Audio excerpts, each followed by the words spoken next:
Bonjour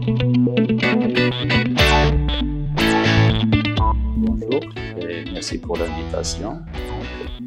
Pour faire un bilan, c'est très difficile. Ici au Maroc, celui qui doit faire un bilan, c'est le directeur technique de formation et le directeur technique national.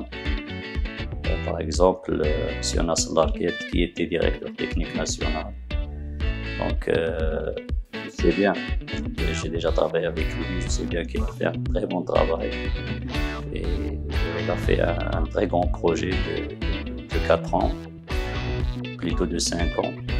Et ça n'a pas marché au niveau des clubs, parce que le problème, c'est les dirigeants des clubs qui n'ont pas pu ou qui n'ont pas voulu adhérer au projet de la Fédération royale marocaine de football, avec le président Fouzi El-Qejjari, qui a été strict dans toutes les interventions, avec les entraîneurs et avec les formateurs et avec les directeurs techniques de zone.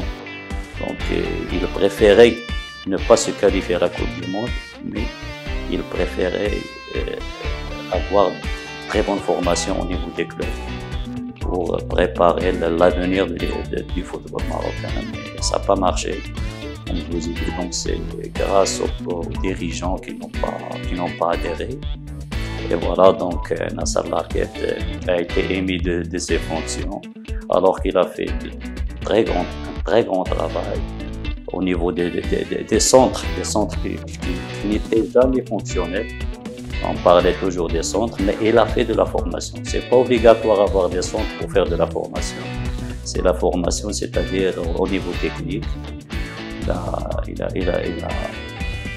a choisi au club tous les directeurs de formation et aussi donc les entraîneurs pour la formation, c'est-à-dire pour les U15, U17, U19 et U21. Mais ça n'a pas marché. La première année, ça a été, mais après, donc... Comme vous dites, c'est les dirigeants. La première année, ça a été dur, mais ça a marché. Parce que les présidents, après que la subvention, chaque subvention, c'est des centres de formation, je crois, c'est 1 million de 200. Et après, le salaire des directeurs de formation et des encadreurs du U15, U17, U19 et U21, donc ça leur a fait un problème, un très grand problème au niveau financier au club. Donc ils ont renvoyé les directeurs de formation pour ne pas être payés donc de la subvention de la fédération. Et comme ça, donc, ça n'a pas continué. Maintenant, on va attendre, on attend toujours. L'académie, ce n'est pas suffisant, mais il fait un très grand travail.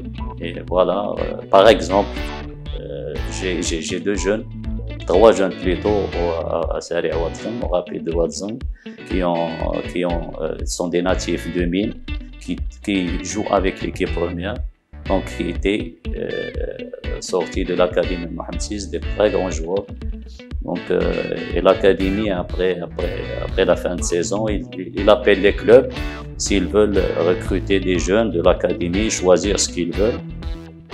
Des jeunes qui sont formés au moins 6 ans à l'académie. Donc, et maintenant, au niveau des U17, U15 et U19, ce sont les jeunes de l'académie qui brillent aux équipes nationales. Le niveau directeur technique, il doit adhérer, c'est sûr. Donc, c'est la fédération marocaine, qu'est-ce qu'elle veut de ce directeur technique. Est-ce que de faire la formation comme il a fait Nasser Larguet et je crois qu'il n'a pas terminé, ou bien de choisir les joueurs qui jouent à l'étranger comme d'habitude, parce que ces jeunes-là, ils sont bien formés. Alors, c'est pas la peine de faire la formation si on va amener chaque fois, même pour les U15, on va amener des joueurs à l'étranger. Bon, bien sûr, ce sont des Marocains aussi, mais on doit les faire venir en équipe A. Mais les jeunes, on doit travailler ici au Maroc. On a tout pour réussir. On a les infrastructures qui sont là, donc toutes les infrastructures sont bonnes, mais on va travailler ici au Maroc. Il y a des bons formateurs. En l'année 2013 jusqu'à l'année 2015, on a fait un stage de formateur. Il y a presque, je crois, un groupe de 22 formateurs. Pourquoi ne pas les distribuer, par exemple, dans des clubs? Ils sont bien formés avec Jean-Pierre Mourlan, Nassar Lakeb et les cadres techniques de la DTN. Donc, un stage de 2 ans, c'est très suffisant pour avoir de bons formateurs. Et maintenant, on voit que 2 ou 3 qui travaillent ici. C'est les centres. Les réouvrir, ils sont toujours ouverts, mais il n'y a personne. Non, pas du tout. Par exemple, je vous donne l'exemple du WAC. Il y a des jeunes joueurs qui partent toujours, soit au FUS, soit à l'académie. Et qu'est-ce qu'on dit? On dit que le FUS et l'académie nous ont volé des joueurs, mais c'est le professionnalisme. Il n'y a ni vol ni rien du tout. Toi, tu es un joueur de 13, 15, 17, 19 ans et il n'a pas de contrat. C'est-à-dire, ce joueur ne vous intéresse pas. Alors, il part où il va être bien accueilli, suivre ses études, bien manger. Donc, le football, ce sont presque les pauvres qui jouent au football. Mais un parent, il ne peut pas faire venir son enfant dans un club où il n'y a rien. Il n'y a ni formation, ni études, ni rien du tout. Donc, il est obligé de l'amener au FUS ou à l'académie. Voilà, c'est ça. Et pourquoi ne pas avoir le FUS et l'académie, le WAC, le Raja, les phares, même les phares, ils commencent à travailler, comme l'académie, comme le FUS. Et le Raja aussi, mais les autres clubs, je ne crois pas qu'il y a un bon travail qui laisse que ce joueur reste dans son club et il n'a pas de contrat. Donc, si tu n'as pas de contrat, tu es toujours libre. Il y a des joueurs de 13, 12 ans qui ont joué dans 7 clubs. 7 clubs. Ils bougent parce qu'ils n'ont pas de contrat. Mais c'est le professionnalisme. Si tu es un bon joueur de 12 ans, tu lui signes un contrat avec ses parents. Et à l'âge de 18 ans, il change. Donc, quand il est devenu majeur, c'est lui qui signe le contrat. Ici, il n'y a rien. Donc, c'est le FUS et l'académie, plus un peu les phares. Et dans 1 année ou 2 ans, c'est le Raja. Et on attend encore le WAC dans 3 ans.